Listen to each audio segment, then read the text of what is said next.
You're listening to the Oz TV podcast, only on the Oz Network.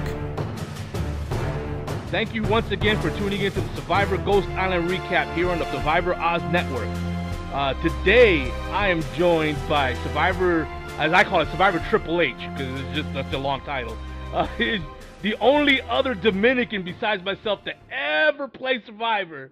That's crazy. The one and only Joe Mena. Joe, thank you so much for joining me.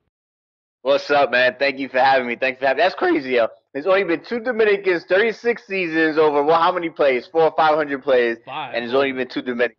Yeah. That's crazy. Yeah, you know what, man? We need some Dominicans to go to open casting calls or send in their videos.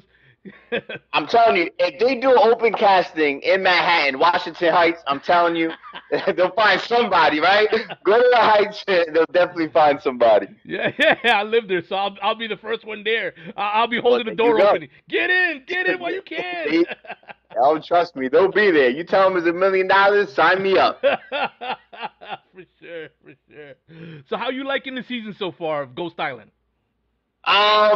I don't know. Like, some people would call me a hater. I was really excited initially, and then it just reminds me so much of season 35, like the whole pagonging, and it's just pretty predictable. And I mean, I don't know. I'm not a huge. I think I'm more of a fan of the players than really the season. I think the theme is kind of like, I think what's keeping this season alive, besides Wendell and Dom, is really maybe the theme, and just if you're a Survivor fan, just seeing the relics come back to life, and and just kind of just going back into the archives of Survivor. But I'm okay with it. It's not definitely my favorite. It's like season 35, and I'm not a big fan of season 35. Well, so it is that's funny that you say that. Well, I say this. How about this? Is this season like a good reason to finally open up a Survivor museum? Because like they have all these relics. They got them all. I don't know. I mean, if CBS can make money and Jeff Probst can make money, I'm sure that they'll figure that out. All right, fair enough. All right, so this episode opens up after Tribal Council. Dominic thanks Laurel for saving him, Wendell and Kellen, their trio, their trifecta. But Kellen, man, she's got a little bit of a killer instinct in her that she wants. It doesn't matter that she got saved by them. She wants the Malolos gone. Yeah, I mean, she's playing it safe. I mean, once again, it kind of reminds me of season 35. I mean, everyone just wants to play safe. They're secure with the numbers. So right now, there's well, after this episode, but as of right now, there's 4 Malolos, Manonos, and then there is 7? Is it 7 nativity? Navides? It's 7 of them. Navides? It's 7 of them, right? It sounds it's right. 6 of them. Dominic, It's Kellen, 7. 1, 2, 3, 4, Chelsea, 5. Angela, Sebastian. Yeah, so there's 7 of them. Wow. No, there's 6 of them. 6 of them, yeah. There's 6 of them. Anyways, yeah, so, I mean, they're safe in numbers right now. So, I mean, if you're Kellen, you're definitely going to say, let's stay strong. So I think she's playing, is she playing a winning game? No, she's playing a game to get to the end, and then hopefully, she has a decent, speech. But, if I was them, I would do the same thing. I would stay strong. Why would you, rock the boat at this point? I hear you. All right, so Dominic, he finds the fake idol from Millennials versus Gen X, but to his surprise, the damn thing is still fake. It's not any good. I mean, I don't know. Based on the season, I think Dom's okay with that. Dom has already created a fake idol. I think he's okay with that. And this idol seems a little bit more realistic than, just a string in the shell. Although my season, there was literally an idol that was a string in the shell. But I think Dom's okay with that. I mean, the way that he's playing and the way that he's manipulating everyone and the way that he's just – I mean, this guy's playing like a Boston Rob game when it comes to, like what's the season Boston Rob won? The one that everyone hates. Redemption Island. Redemption Island. There you go. I mean, that's the way he's playing this game. He's controlling every aspect of this game. So just giving him, something else to play with, I mean, it doesn't have to be real, and I'm sure he'll convince everybody on the island that it's real. So at this point, it is a real idol. All right. It's a shame that he already came up with a fake idol because, like you said, it's so realistic looking that if he'd never came up with that in the first place, he could have definitely did it now. I mean, technically, what he has one real idol and two fake idols. I mean, the guy's walking around with three idols right now. Yeah, yeah. All right, so we jump into the immunity challenge, and this is the one where it's another one of these endurance challenges where you hold on to a pole, and the pole or the rod is holding up a ball, and if you shimmy it any way, the ball will come down, and then you're out. But what's unique, what's different, isn't the challenge itself. It's the rules around the challenge, where they got divided by two tribes, orange and purple, and then each tribe can have one immunity challenge winner to win immunity, because there's going to be two tribal councils, and whoever outlasts everybody for their tribe, they win going last. So they get to see who got voted out, if that in any way changes their strategy or who they want to vote out. What do you think of this whole big twist? I'm all for it. I mean, it's unique. I don't think it's ever really been done before. Besides, I don't know. Someone mentioned like back in Survivor Fiji, whatever her name was Michelle, voted out. Michelle, there you go. Yeah, she was voted out, similar to that. I mean, why not? I mean, this entire season is about Ghost Island. It's about flashbacks. So I mean, why not do something interesting like this? So I was all for it. But once again, it was almost like predictable. We knew that Navidi was going to stay strong, right? We knew that Navidi was going to have the majority. So I mean, Malolo was still outnumbered. It was 3-2 on one side and 3-2 on the opposite side. So just going into this episode, you had a feeling that Mononos were going to get screwed, and then you throw this into you throw this monkey wrench in there, and it's like they really got screwed. You know what I mean? Like, I mean, it could. I mean, I don't know the numbers. I mean, I think this is when you need Chrissy, but it would be ideal for like four Malolo and just one Navidi. But I mean, I don't know statistically how that was going to happen, but it was impossible for that to happen. So the challenge was pretty interesting. First time I think we've seen that before. And of course, Dom pulls it off on his side, and was it Chelsea. Who went on the other side? Chelsea for the second time. Chelsea again, for the second time. Wow. Good for her. I mean, she's getting a purple edit, but she's winning. You know what I mean? So kudos to her. Yeah.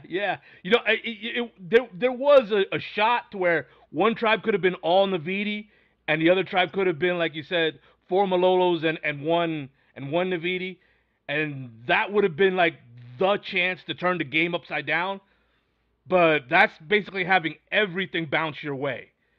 You have you have to have the rock draw perfect, and then you're basically one of your 4 have to win that immunity, because if the other one wins, the one Navidi wins, it would have been for nothing. Yeah, it would have been for nothing. It's the same thing. Yeah, I mean, that's what I'm saying. It was screwed anyway. You know what I'm saying? Like, I feel bad for. I mean, I was in the same situation, so I mean, I don't necessarily feel bad for them because I was in the same situation, but I know how difficult that is when you don't have the numbers, and the Manolos, they're not really that strong as far as their relationships. I think they're just grouped together because of their tribes. I mean, we find out that Lauren's really not close to anybody besides Donathan. So in reality, I mean, these guys are just set up.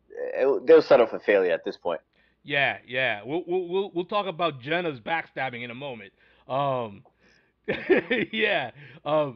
But having said all of that, you mentioned who won. That even though Michael needed to win, he was like the first one out. And Dominic ended up winning. For him, Chelsea on the other side won, and nothing really broke their way, except that Donathan at this point has the hidden immunity idol that you had to make 2 of to make 1. And so back at camp, Michael asked to borrow it, and I'm gonna say this is because he's young. He's only 18 years old. Let me borrow you. Let me borrow your hidden immunity idol. Like, can you blame the guy? Do you blame him? I mean, shit, I don't blame him. He tried to do anything, you know what I mean? And who knows if Donathan, was dumb enough to give it up. Obviously, he wasn't, but I don't blame the guy. He's out there trying to make something happen. But I do like Michael though. The first episode or first two episodes I didn't like him, and then after that, like I was like, all right, he shut me up. He's actually showed up to play. He's not starstruck. He's not like immature in any way. Like he showed up. Nah, he definitely did that. That dude could definitely. He's boring as hell on TV, but that dude's out there to play. Like as a player, you just got to respect his hustle. I think he played a great game. I mean, we've obviously never seen an 18-year-old, play that type of game, and I could care less about his age. I mean, as a player, just overall, the dude could ball. Like the dude could definitely play the game of Survivor. Yeah, I don't blame him. I don't blame him for trying to, he's pulling out any trick out there. I mean, I don't blame him. Don't blame him. Yeah, but his next move was actually pretty good at rattling some cages where he tells Kellen, he didn't get the idol, but he told her that he has it anyways. He has an idol. And Kellen bought a hook, line, and sinker. If Dominic wasn't such a strong player, this move probably would have worked. Yeah, well, the thing is, I don't know. We don't know. I mean, we don't know anything that's going on in the show. I mean, this is whatever that you played. We don't know what's really going on, but we don't know if Dominic even knows if Donathan has an idol. So if Dominic's a smart player, he probably could figure out, all right, there's 3 idols out there. I have one. My man Wendell has one, and Donathan has one. There's no way that this guy Mike has one. As far as Mike playing, telling Kellen, Kellen should be concerned, right? I mean, if you find one idol, more likely going to find a second idol, and if you find a second idol, more likely going to find a third idol, right? I mean, there's only a few players that found 3, but once you find one, you're gonna find a few others. So Kellen has, I think her being concerned, I think she should be concerned. But once again, Dominic is just 3 steps ahead of everybody. Yeah. I mean, this guy was like, there's no way he has an idol. Don't believe him. So good for Dominic. I mean, this guy's playing a flawless game right now. And Kellen Kellen accuses him of being paranoid, but I think she's the one that's really been paranoid in the last few episodes. No question. And I like what Dominic said. He was like, he was humble but confident. He was like, he's no genius, but he could read a person. And so that was humble and confident. No, it was not humble about that. I think that was cocky as fuck. I think the way he presented it was to Kellen like, yo, I'm no genius, because I think that's his skill. I think that's he's able to convince people to like truly believe him. I don't think I'm that good. I think I'll just be out there and I'll just be dead honest. I'll be like, I am a genius. Trust me, believe me. He's more like, listen, I'm not a genius, but you got to trust me. This guy doesn't have it. But in his mind, he's like, yo, Kellen, you're an idiot. He doesn't have it, and just fucking believe me. Trust me. Like, you know what I'm saying? I met the guy, too. Like, he's from, he's from Long Island. He's from the East Coast. Like, that's what he's thinking in his head. Like, trust me. Like, you got to fucking believe me. He doesn't have an idol. But he can't. I mean, there's no way he could present that to Kellen like that. Right. But I think he did a great job just kind of calming her down. Did it work? Not really. But I think it did benefit him to the fact that I don't think I think it did calm her down a bit, actually. I take that back. Yeah, I think it benefited him in a way that he didn't how do I say, he didn't count on it. Like it was. Nah, he didn't. Yeah. It wasn't. So when they get to. He didn't predict that was going to happen, but it did benefit him. Yeah, so before we get to that, we got to talk about Jenna, because they actually were going to tribal first.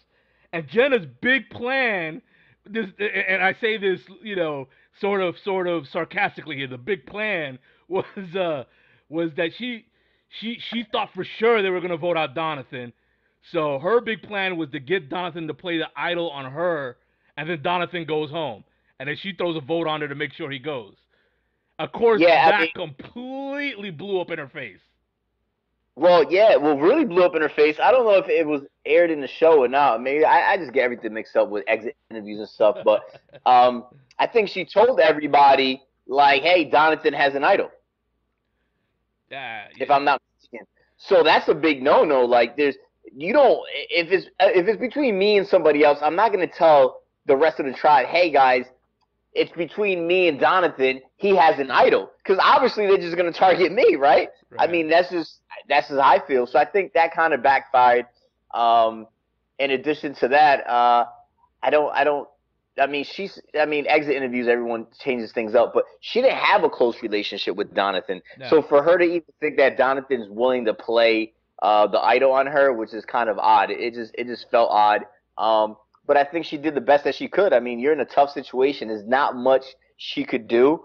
And she, once again, kudos to her for trying to make something happen. It just didn't work out. Yeah, she tried. So she goes directly to the jury. She doesn't even get to clean up, That's crazy. have a bite to eat, nothing. That's crazy. Directly to the jury. That's- So she's sitting there sulking That's- while the second tribal council's happening. Who could blame her? We've both been voted out. We know it's not fun. We know Yes. we know there's hard feelings.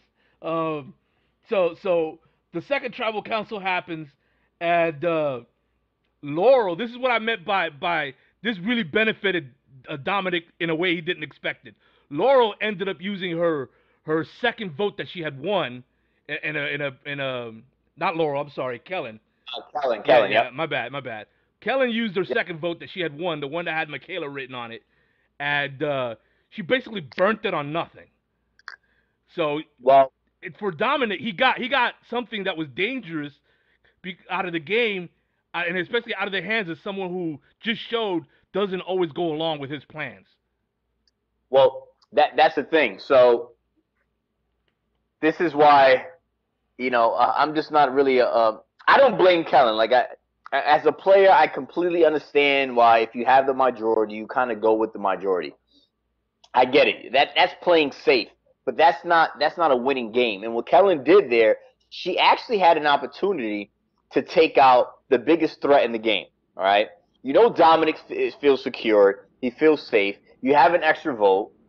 She could have easily just, talked to what's his name, Michael, and they could have figured something out and probably take a Wendell out or take a Dominic out. But look what happens. You know what I mean? Yeah. Or on the flip side, Michael could have voted for Lauren, and Lauren would have went home. But I mean, for Kellen just to play it safe the way that she did, like, oh, let's just take out a Manolo. I don't think she's gonna have another opportunity to take out Wendell or Dominic. I just don't see that happening.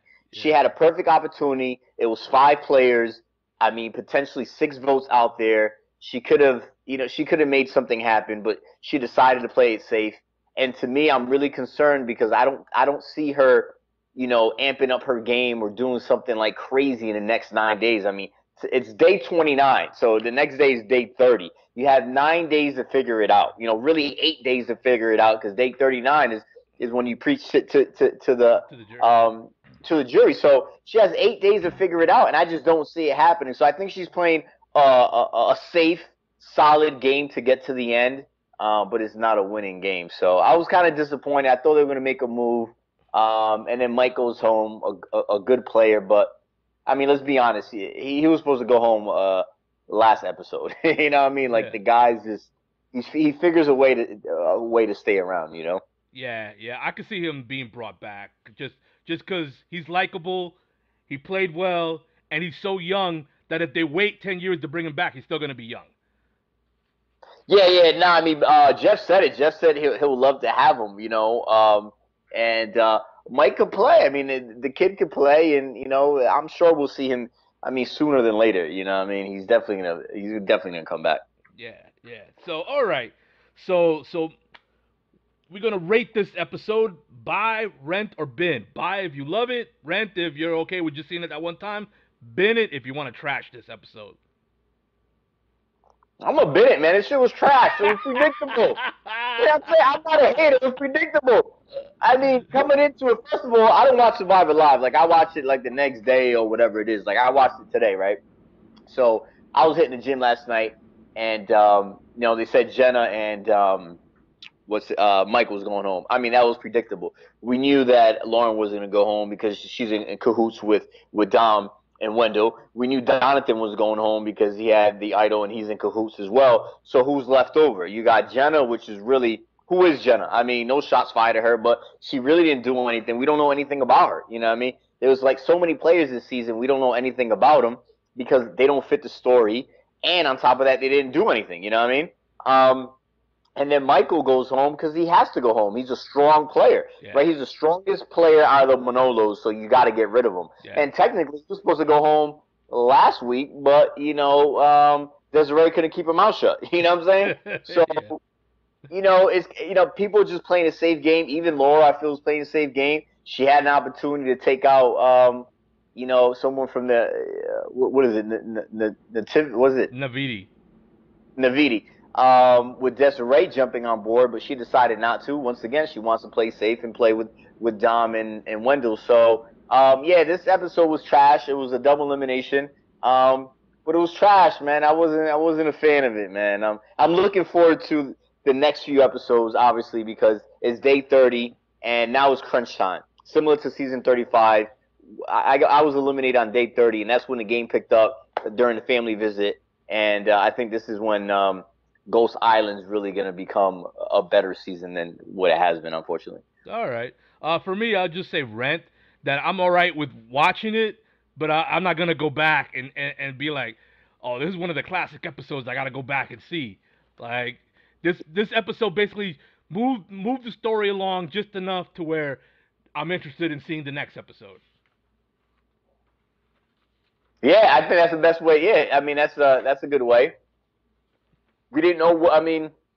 It was yeah, man. It was just I mean, Jenna went home. What can I say? I mean, there's nothing exciting about that. You know what I mean? Yeah.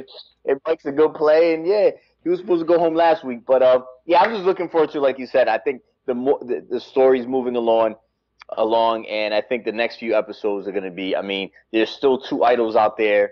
There's two fake idols, and there's still two huge players. That they're going to have to go at each other at some point. Between Wendell and Dom. So let's see what Yeah, happens. yeah. I see Kellen. I see Kellen being as a no vote. She gets at the end, and then if I believe Don will take out Wendell at some point because they were foreshadowing that this episode, and that's why I Oh felt yeah, you like saw that. Yeah, yeah. absolutely. So I felt like that was the story they were kind of moving along here. All right, they had to shave the numbers a little bit so we can get to that showdown when Dom will win the game basically by taking out his closest ally, but also slash biggest rival, like the Yeah, biggest yeah, contender in the game besides himself. absolutely. If Dom doesn't play, if Dom does not win this season, I'm done. I ain't watching Survivor no more. Like Dom, honestly, like legit, he's becoming one of my favorite players because the way that he's playing is like Boston Rob. And first of all, I'm not a big Boston Rob fan. I mean, it took the dude like 50 million times to win the game of Survivor, and he had to play with a whole mess of rookies. So now I'm not a big fan of him. Like, nah. But what Dom is doing for a play, he's only played one time. You know what I mean? Yeah. And he's doing exactly what Boston Rob did in Redemption Island. I mean, I think this guy's out there to play, and these idiots are allowing him, knowing that he's the biggest threat, knowing that you can't beat him if you make it to the final three. Nobody right now in the game could beat Dom in the final three. Okay, Wendell can't do it because Wendell doesn't have kids. Wendell doesn't have a story. I mean, this guy has been playing the game since day one and has a story. But for some reason, you still keep him in the game. I just don't understand. Yeah, I don't get it. Yeah, this whole idea of ride the strong player like it's a horse, and then at the final four take a gun to him and put him down. Like they basically ended this idea when they introduced the final four where you only get to take one person with you, and then the other two do a fire challenge at the end. Once that became a thing, that Yeah. to me that should have been the end of that strategy. Even though I personally never seen that strategy work, or I don't remember it working.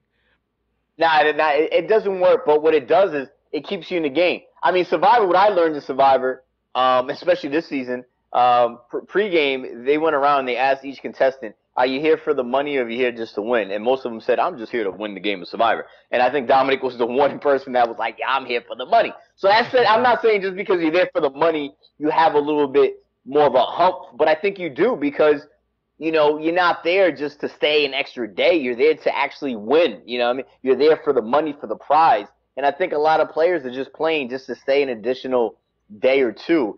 And it's representative in their game because they're not playing a game to win. They're playing just to survive or get to the final three. Nobody's going to beat Dom in a final three. I just don't see it happening. No one has a story, and no one's played as hard as he has. in addition to that, he hasn't really dicked nobody over. He has great relationships with everybody. Like, that's the crazy thing. Like, his social game is up there. I mean, everything. I mean, his game right now is flawless at this point. Good point. Good point. I agree with all of that. All right, so we have got a ton of listener questions. So I guess what I'm gonna try to do is I'm gonna try to rapid fire some of these for you, so that we can get to everybody. So the first one up is Louisa, and she says, "Is this the first time in Survivor history where someone was voted out and immediately sits on a jury box fresh straight away? How would we have handled it? Like, how would you have handled it? How would I have handled it?" To me, once I got voted off. I mean, I was good. Like, I lost the game. Like, I wasn't bitter at all. Nothing. I would have just sat my silly ass on the bench and just enjoyed the show. I mean, what can you do? You know what I mean? Like, it is what it is. I remember when I got voted off, I was, I was just like, you're just back there waiting until, it takes forever. And I'm like, let me get to Ponderosa. Let me get to Ponderosa. At least she wasn't just sitting back there waiting to get shipped off wherever she actually continued to watch a tribal, which is not bad. You know what I mean? So I think if I ever play again, and hopefully I never get voted out, but if I do, I wouldn't mind getting voted out and just going straight to the jury and watching a tribal. I think that's better than getting voted out and just waiting until, it's time to get shipped off somewhere else. So I would have handled it just like she did. I think she did a good job. I mean, there's no other way to handle it. What are you supposed to do? Sit there and cry? Like, you got voted off. The game continues, and now you get an opportunity to watch somebody else get voted off right after you. You know what I mean? So now they're sharing your pain. So I feel you. That's the way you handle it, I guess.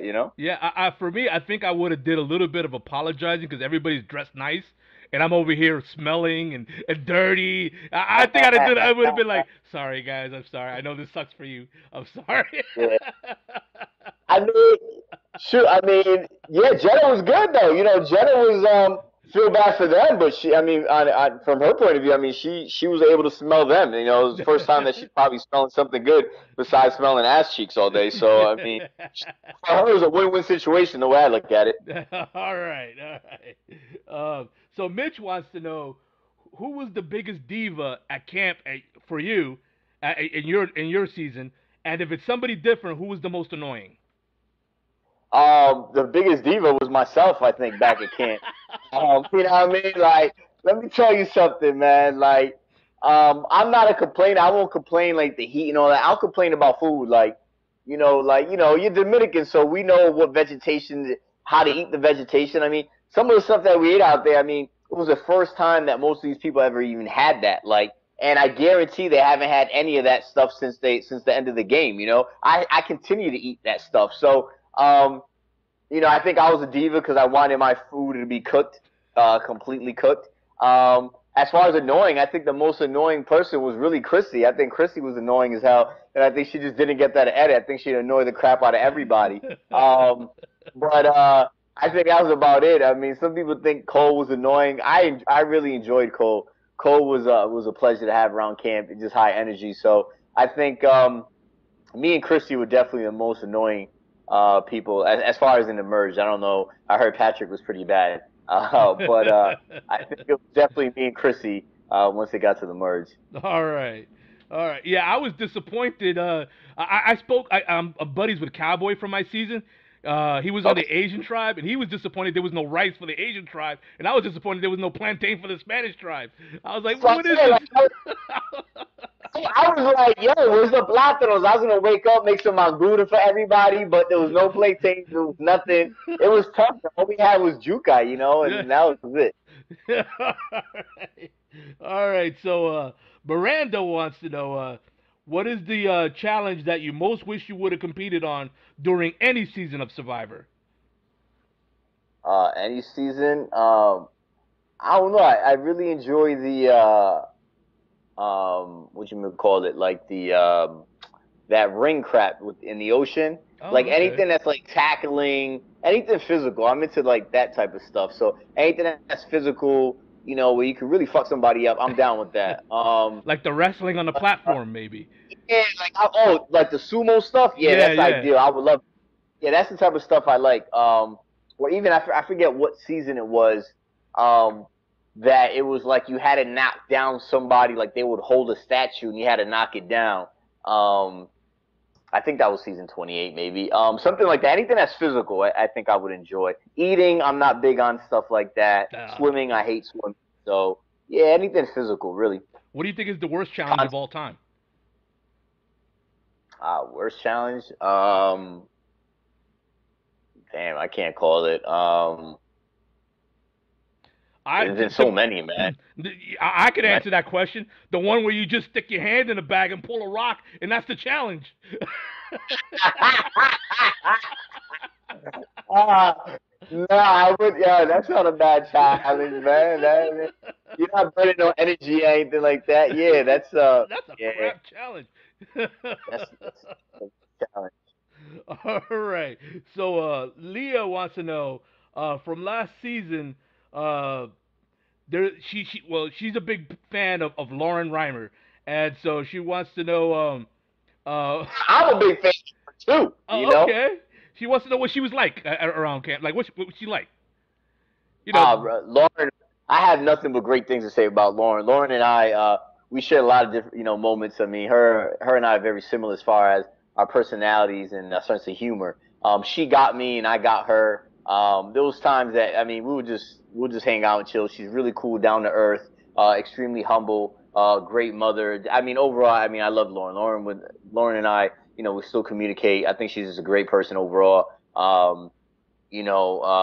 Yeah, I mean, her and I are very similar, very, very similar. Like whatever's on her mind, and she's gonna let you know. You know what I mean? I'm the same way. So, people like that, they're easy, not necessarily to read, but you just know where they stand.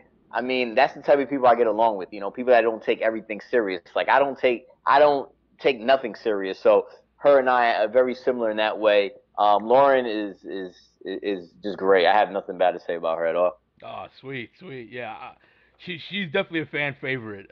Um, Yeah, absolutely. all right, so Sasha Petersmith likes to play this game called Kiss, Slap, Hug, or Run Away. Those are your options, and she has a few names here. So I'll give you a chance to choose. Like once I say a name, you'll say you either kiss them or slap them or hug them or run away from them.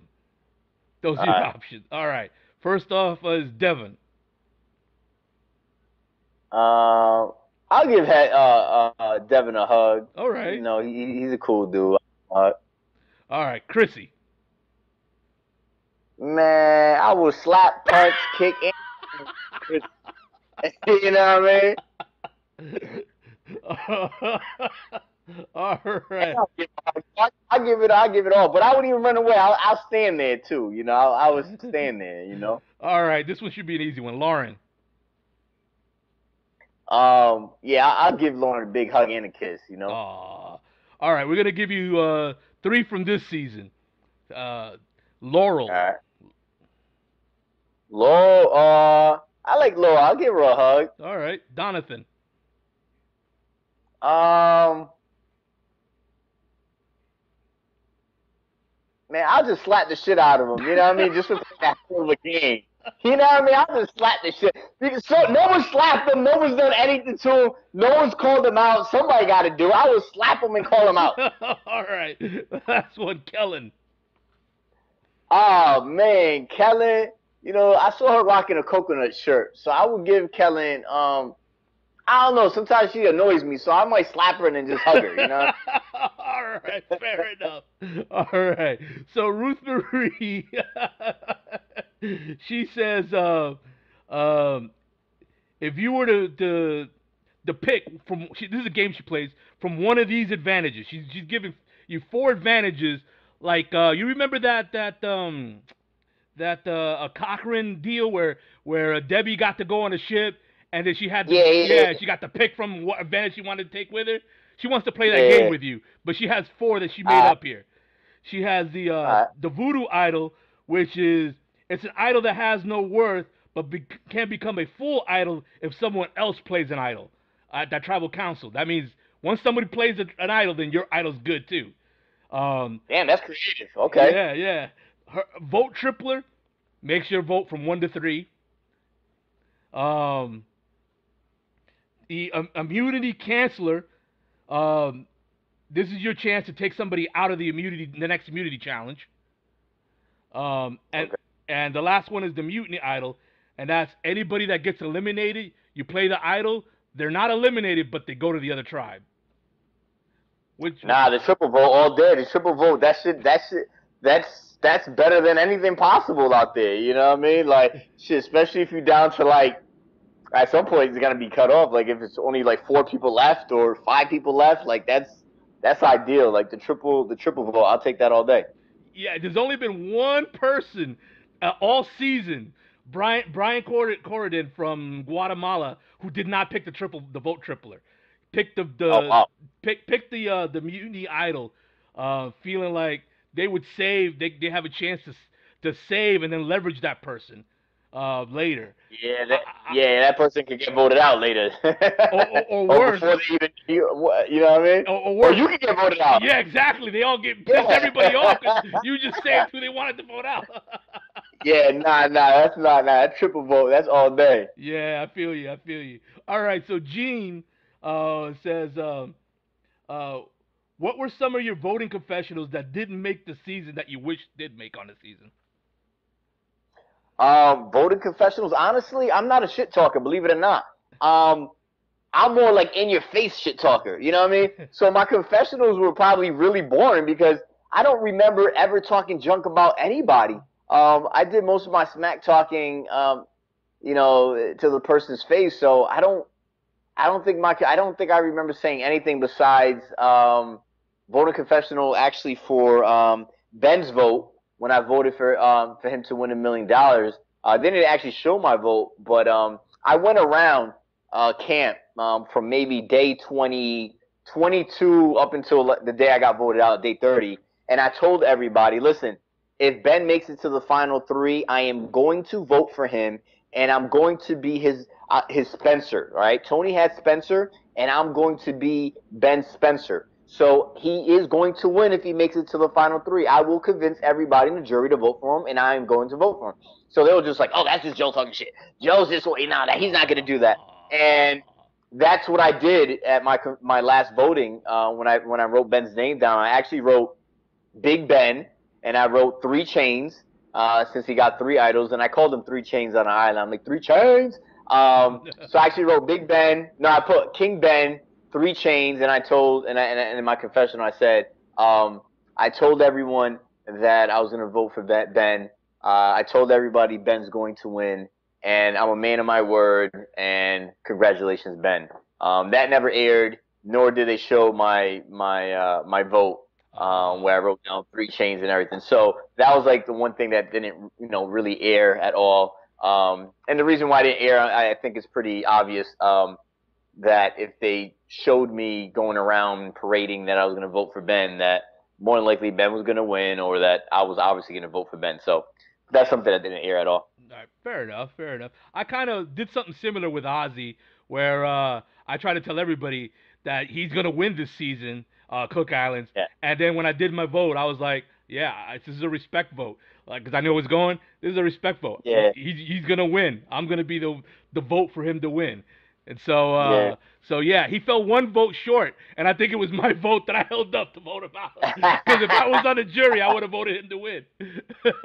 Yeah, nah, he played a hell of a game that season, yeah. Yeah, for sure. All right, so who do we have here? We got Paul Dutch,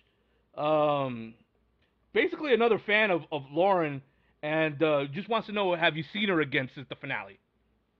Nah, I haven't. Honestly, I haven't seen anybody since the finale. I just kind of like, we'll communicate here and there. I'm in my own little world, man. Like, Survivor's cool and everything. And I tell everybody, I'll jump on a podcast all the time. I'll jump on Twitter and talk mad shit.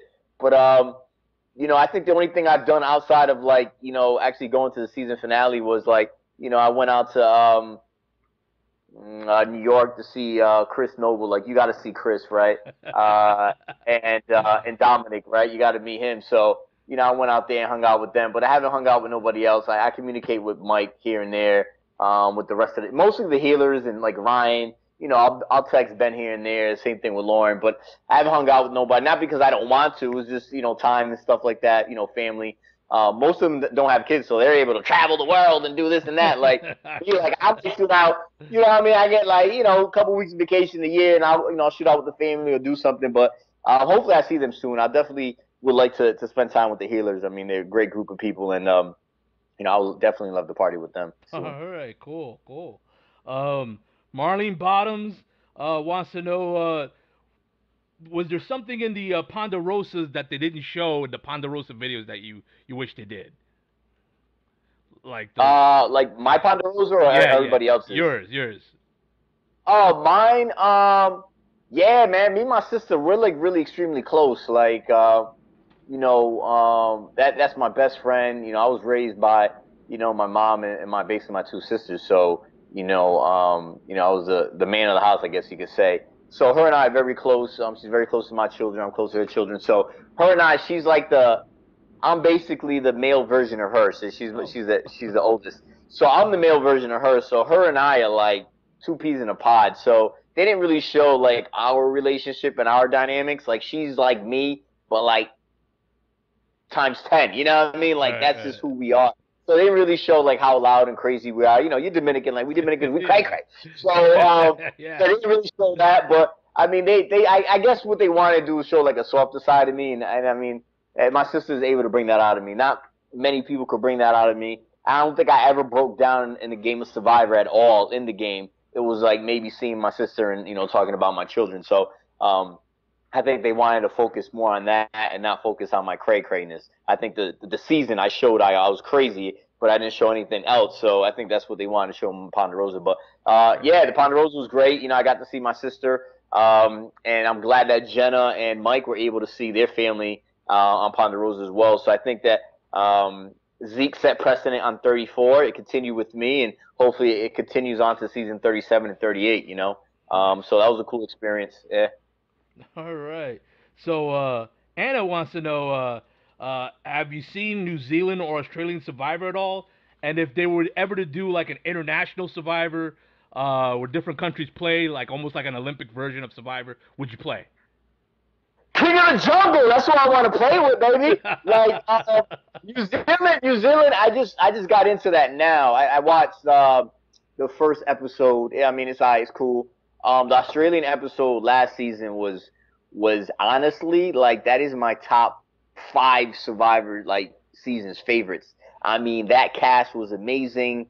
The players were amazing. I love that season. I love the winner as well. I love that season. That's definitely one of my favorite seasons. So I would like to play with the big dogs from Australian Survivor, the most recent season. The King of the Jungle. I forget their names, but the other dude with the chicken idol.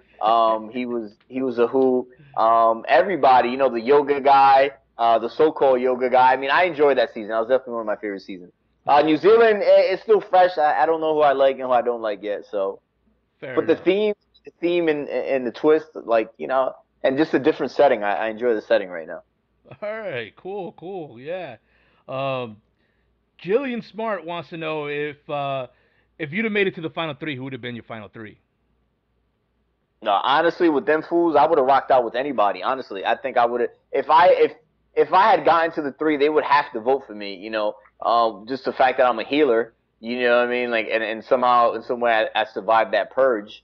I would have taken anybody. Yeah, I would have been comfortable with anybody. I would have put Mike on the jury. I would have had Mike's vote. I would have had Cole's vote. I would have had Desi's vote. And all I needed was one more vote, and I probably would have pulled that vote off with somebody else. So I didn't care who it was. Ideally, I would love to bring Chrissy along with me.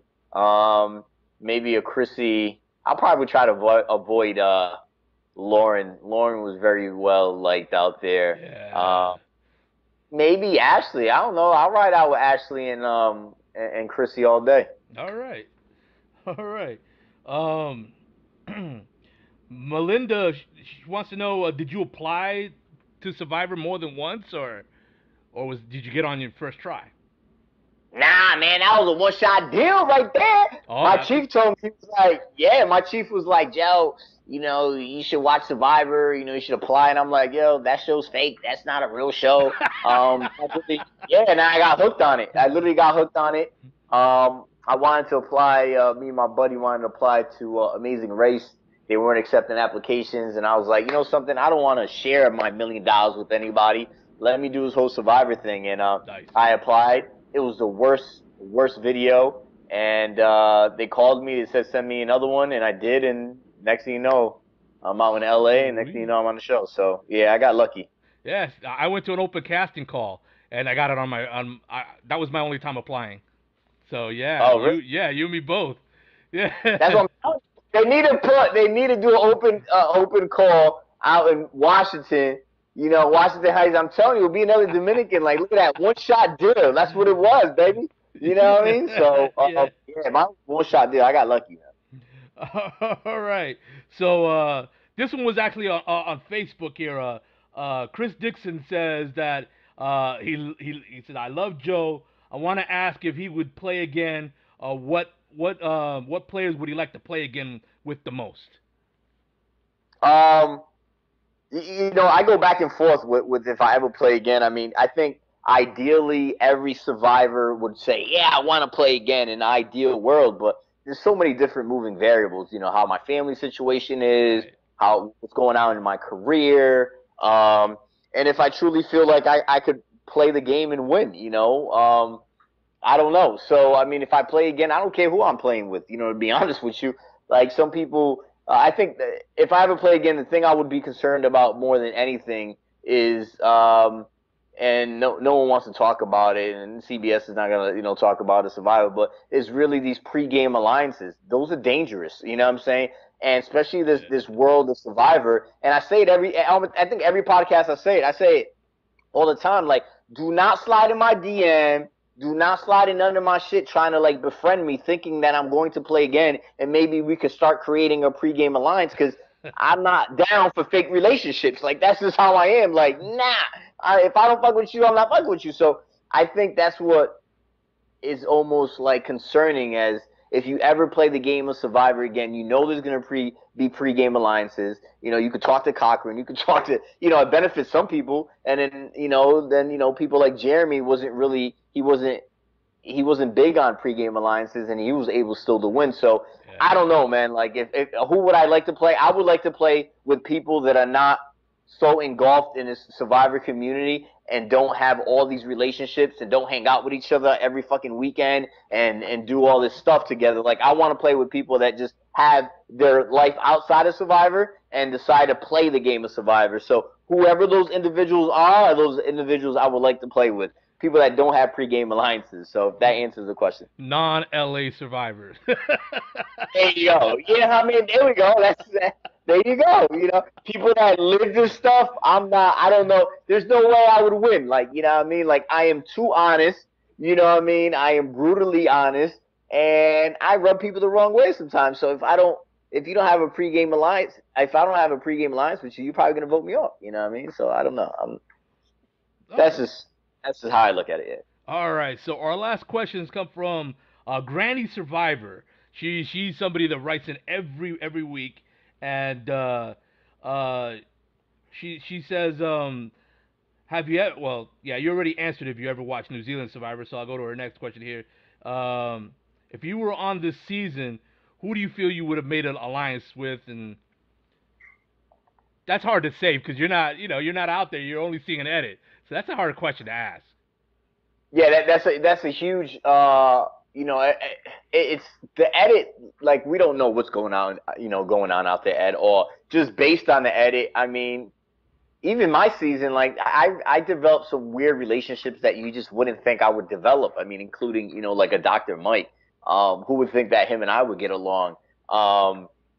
Which would be odd, but or even like me and Jessica were really close, and Jessica's like an angel, and here I am, like, this guy that rubs everyone the wrong way. So I don't know. I think I would definitely get along with like East Coast guys, right? So I would definitely get along with like probably a Wendell or Dom. I think that's obvious.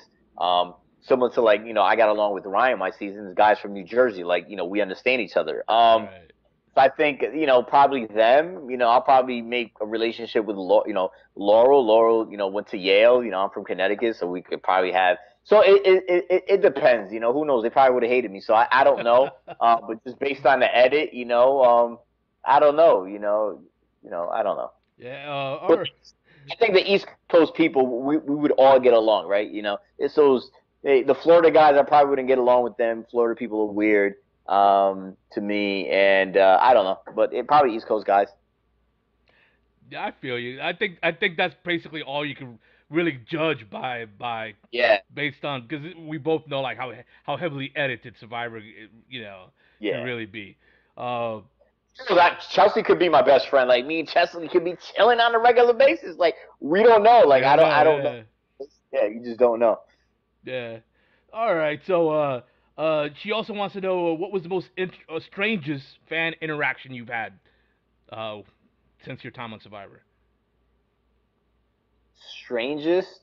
Um, I wouldn't call. I don't think I've had. The fans have been great. Like real talk. Like, and I live in Connecticut, so East Coast people are just not gonna run up on you. Like that's just not something we do. You know what I mean? Like you're just not gonna run up on me because you see me. But I think it was when I went to LA. People in LA will come up to you. I think the strangest. I don't really have any strange things. I mean, I don't act like my shit stinks. So if people recognize me, like say what's up, come up. I say what's up. Keep it That's moving. cool. But everyone's been, my fans. I love them. They love me, and I'm cool with it. Like everyone's real respectful. I'm a respectful dude. So I haven't had anything strange. I've actually it's crazy. I met somebody that was a fan of the show, and I had like these little like showing, viewing parties or whatever. And Right. he came by a few times, and we developed a relationship. He's just a cool dude. He's a friend of mine now. Like I consider him a friend.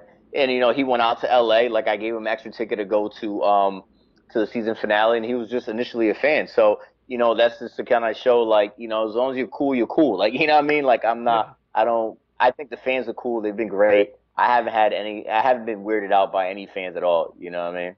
Yeah, I feel lucky like you. Actually, I met this one guy at one of these Survivor events. I think it was in Orlando. I could be wrong. Where I first met him, but he and I became such good friends. He became the bass player of my band. Michael Oh wow, Payano. yeah, yeah. Yeah. So yeah, So yeah, it's yeah. super That's cool. that. Yeah, it's the fans have been great. I haven't been, and plus, I mean, it's not like I'm a famous dude. I'm just I'm a dude that got lucky enough to play a game that we all enjoy watching. You know what I Right. mean? Yeah. I'm no different than anybody else. I just got lucky. You know what I mean? All right. So it's time for our Survivor trivia game, our true and false Survivor trivia game. In the lead right now, there's only 5 questions. In the lead right now from Survivor Caramoan is Matt Bischoff, who has a 4-1 record. There's a log jam at 3-2 at second place. We got Sharia, Brian, and Tanya at third place at 2-3. And then coming up the rear is the executive producer of our show, Ben Watersworth, who is protesting because he doesn't like the way it turned out for him, so he won't say what record he got. But That happens. yeah, yeah. But all right, all the questions are true, false, and all of them are Survivor trivia. And once again, thank you to Granny Survivor, who always provides these questions. All right, first Well, I'm just gonna give you a heads up. I'm gonna lose this shit just like I lost it off the Survivor. So give it to me, but you know what I'm saying, I ain't gonna win this one. all right, all right. Oh, by the way, I almost forgot to mention Anthony is tied with Anthony Robinson from Survivor Fiji is tied with Matt Bischoff. I almost did him a disservice. He actually Oh, wow. Okay. this was last week. He actually tied. All right, so here we go. Okay. First question: Chrissy's luxury item on Amazon was a vial of sage. True or false? False. All right, it's true, and I don't even know what a vial of sage is. I don't know. I don't think I want to know. All right, so you're 0-1. This was at least a little bit more recent here. In Samoa, tribes were allowed to send one member to the other tribe to observe, and it began on day 5. Man, I don't know, and that's one of my favorite seasons too. I don't remember. I say false. I go with. Okay, that one was true. That one was true. Yeah, yeah. So you're 0-2 here. You're 0-2. That's okay. You can make a comeback here for second place.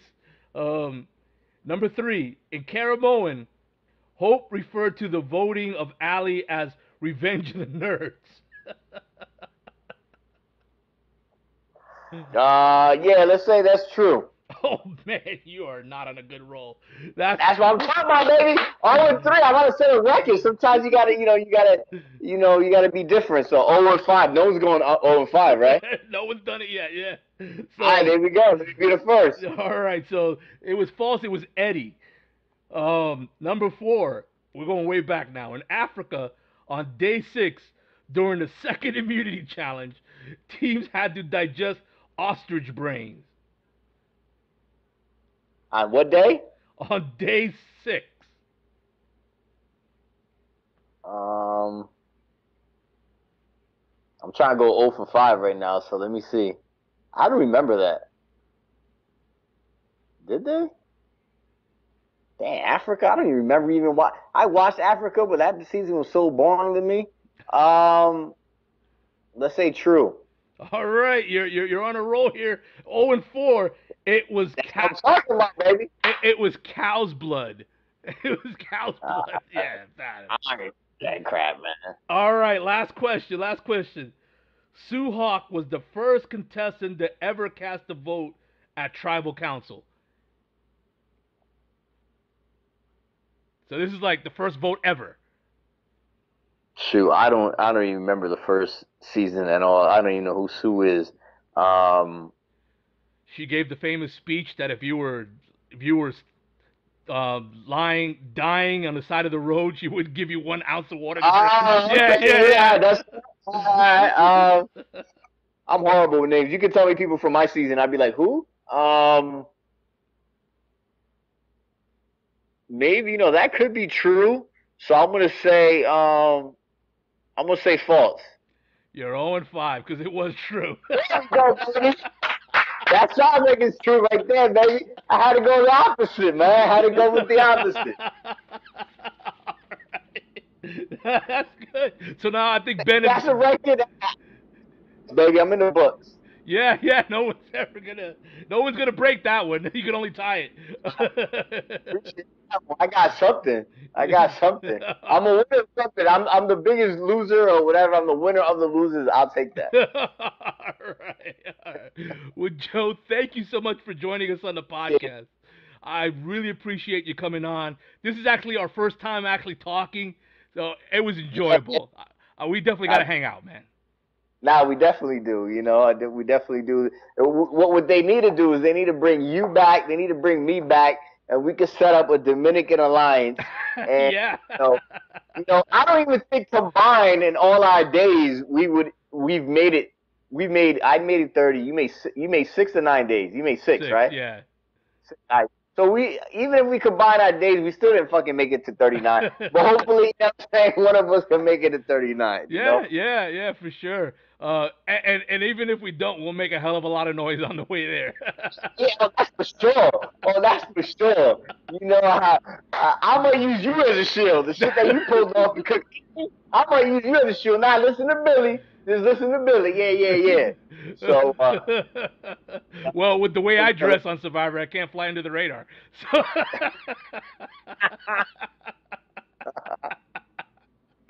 We could both win some crazy shit out there. Yeah. All right, brother. Thanks so much for coming on my podcast. I appreciate it. I appreciate it. Thanks for having me. And thank all of you who are listening and watching the Survivor Ghost Island recap.